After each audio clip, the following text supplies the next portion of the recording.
Douglas, or Dougie as his family liked to call him, was extremely excited for the upcoming stay at his family's cabin.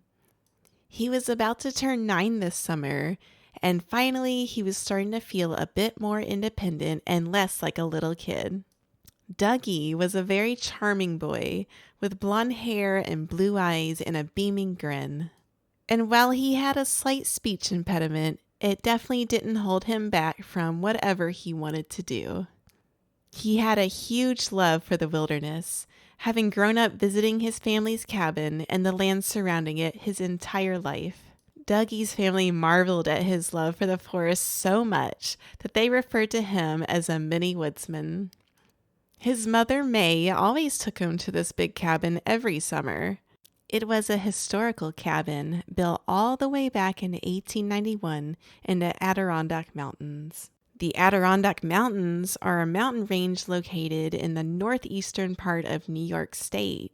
The area is characterized by rugged terrain, dense forests, numerous lakes, and high peaks. There are 46 major peaks in the Adirondacks that are over 4,000 feet or 1,219 meters in elevation, collectively known as the Adirondack 46ers. And this cabin wasn't just some tiny little cabin in the woods. No, it was more like a rich people's compound. It actually boasted 40 buildings altogether, including a grand 24-room main lodge and a model farm. All of this stood on a preserve that spanned nearly 13,000 acres. May Melvin Legg, who was Dougie's mom, had been going to this compound and the surrounding preserve her whole life, and she loved bringing her son Dougie there every summer. After arriving at their cabin on Saturday, July 10th, 1971, much of the extended family was spending their summer there at the preserve. Dougie's uncle started off for a hike through the familiar woods, and Dougie quickly tagged along after him. He was eager to flex his newfound confidence and independence as a big kid. Dougie and his uncle set off on their hike, but they soon encountered a large patch of poison ivy. Concerned about the risk of getting a nasty rash, Dougie's uncle instructed him to return to the campground and change from shorts into pants. The time was around 3:30 p.m. at this point, and they were about a half a mile away from the campground when Dougie turned to head back to make the wardrobe change. The return path to the camp was a straightforward path with no turns needed. Dougie never made it back to camp, and he never made it back to his uncle. Dougie vanished. After realizing Dougie was missing, the family immediately organized a search on the night of July 10th. The weather that night was chilly, with temperatures dropping into the 40s Fahrenheit. The initial party consisted of 30 people, including family members, friends, and a few members of law enforcement. Unfortunately, despite their efforts, no sign of Dougie was discovered during the first night of search. In the following days, the urgency to find Dougie led to the mobilization of larger search teams. The expanded search crews included local residents, college students, and camp counselors from the area, as well as employees of the New York Conservation Department. To enhance these search efforts, even the U.S. Air Force provided support by flying overhead. The searchers employed various resources, including bloodhounds and heat-detecting infrared technology, along with their dedicated manpower.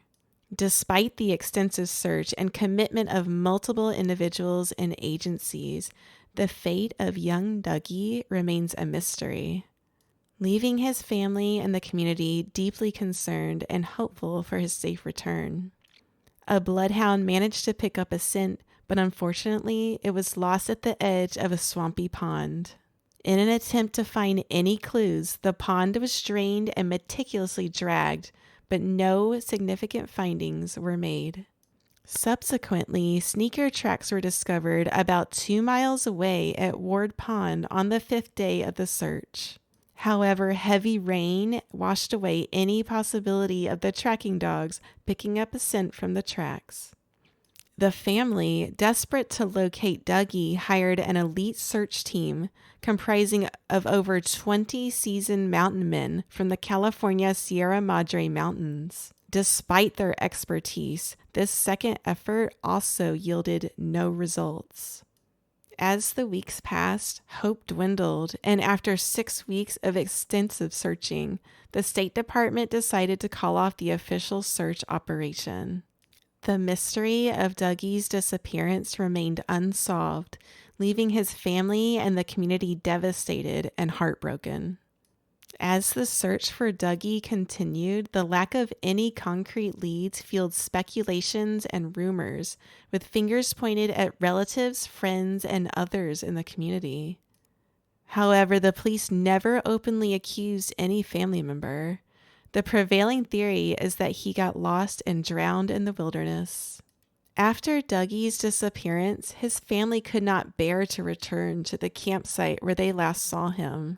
The place that was once a cherished vacation spot had become a painful reminder of their missing son, nephew, and grandson. As a result, they decided to sell the property to the Nature Conservancy, who later resold it to the State Forest Preserve. What could have happened to the 9-year-old Dougie?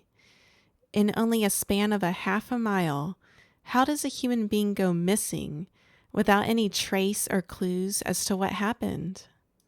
It must have been absolutely excruciating for his family, especially his parents, to lose him in such a way. I'd love to hear what you think of this story and what are your theories as to the mystery of what happened to Douglas Legg.